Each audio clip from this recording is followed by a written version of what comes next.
It was supposed to be a normal evening.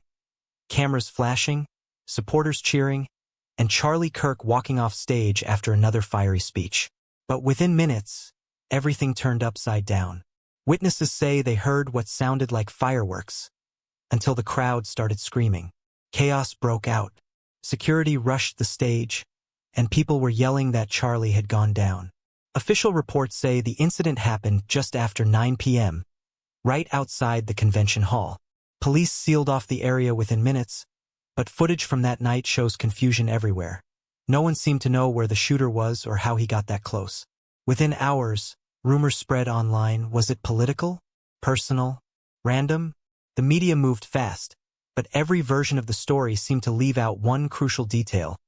What really happened in those missing minutes between the end of the event and the moment the shots were fired? And as investigators began piecing it together, they found something strange. Something that didn't quite fit the official version of events. Just days after the chaos, the FBI released something no one expected: hard evidence. At the scene, investigators found a discarded towel and a small screwdriver tucked near a side exit. At first, they looked ordinary, but when tested, both carried traces of DNA, and it matched one name: Tyler Robinson. Robinson wasn't a public figure, not a known enemy, just a man whose online footprint suddenly became the focus of national attention. Authorities said his DNA was on multiple items left behind, including shell casings and that mysterious towel. It was enough to turn speculation into a full-blown manhunt. But here's where things started to twist. Surveillance footage from nearby cameras didn't clearly show Robinson at the scene. And that screwdriver? It didn't match the weapon used. So how did his DNA end up there? Was it planted? Or did he drop it hours before the incident even happened? The deeper agents looked, the more contradictions they found. And soon, a chilling discovery would raise even bigger questions about motive and intent. When investigators searched Tyler Robinson's home, they expected to find digital traces. Maybe messages, browser history, or receipts. But what they found instead was far more disturbing. Hidden in a drawer was a handwritten note. The note was short, just a few lines, but its meaning sent shockwaves through the case. It spoke about setting things right and making them listen, with a date that matched the night of the attack. Some words were smudged, others crossed out, like someone second-guessing their next move. To investigators, it sounded like a confession. But handwriting experts weren't so sure. Certain letters didn't match Robinson's writing style. And to make it even stranger, fingerprints on the paper didn't fully match his either. So what was this note? A fake? A setup? Or the sign of someone else involved? Someone who knew exactly what was about to happen that night? Because if the note wasn't his, that means someone wanted the world to think it was. And the truth about who that person might be would flip this story upside down. Once Tyler Robinson's name hit the headlines, the internet went into overdrive. Who was this guy, and why would he be anywhere near that event?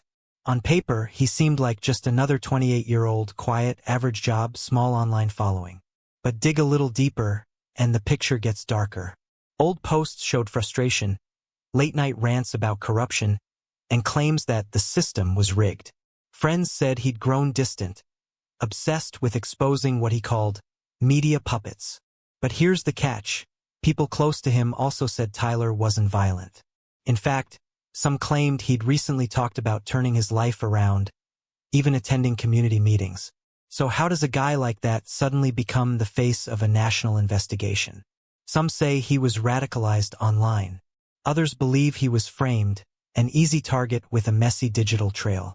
But the deeper you look into Tyler's past, the more one question keeps coming up. If he really did this, who pushed him there? Because soon after, rumors surfaced suggesting he wasn't acting alone. Just when it seemed the case against Tyler Robinson was locked in, new claims threw everything into chaos. According to several reports, investigators had access to surveillance footage from a nearby parking garage. But that video was never released to the public. Why? Commentators like Candace Owens began questioning whether key evidence was being withheld. She even claimed the unseen footage showed a woman leaving the area minutes before the shooting, someone investigators never identified.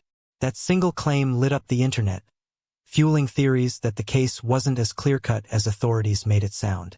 And it wasn't just missing footage. Leaked messages hinted that some officials might have pushed to limit public access to certain files.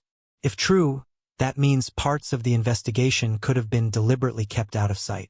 So was this about protecting the integrity of the case, or protecting someone involved?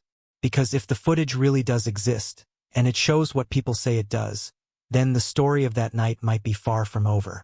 Just when the investigation couldn't get any messier, screenshots began circulating online. Alleged text messages between Charlie Kirk and a top donor. In them, the donor reportedly pressured Charlie to soften his public stance on certain political topics, hinting that future funding was on the line. Now, none of these messages have been officially verified, but the timing raised eyebrows.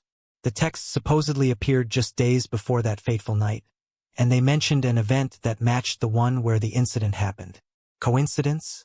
Maybe. But that didn't stop speculation. Some said Charlie was under massive pressure from powerful people behind the scenes. Others claimed the texts were fake, planted to shift the narrative. Then came an even darker theory, that this was all connected to internal conflicts inside his own circle. Because if those messages were real, they could point to a motive that had nothing to do with politics, and everything to do with betrayal. And as the investigation deepened, what came next left everyone stunned. For every piece of evidence released, there's another that just doesn't make sense. The DNA is there, but there's no solid footage showing Tyler Robinson at the scene.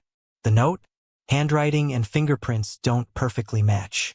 And that missing footage? Still unreleased. Even people close to the investigation admit there are gaps. Witnesses described two figures running from the area, not one. A nearby car alarm went off seconds before the chaos. Yet police never confirmed whose car it was. And here's something stranger.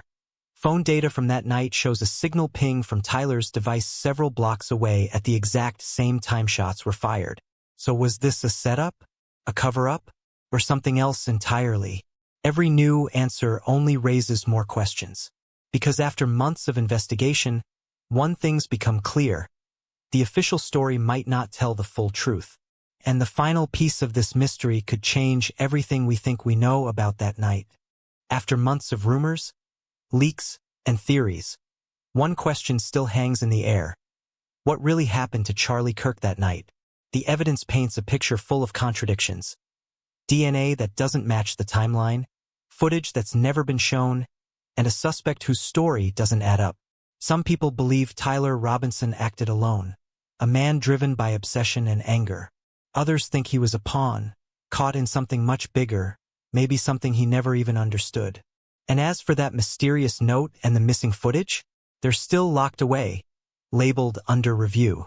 The truth might be tangled between politics, power, and perception.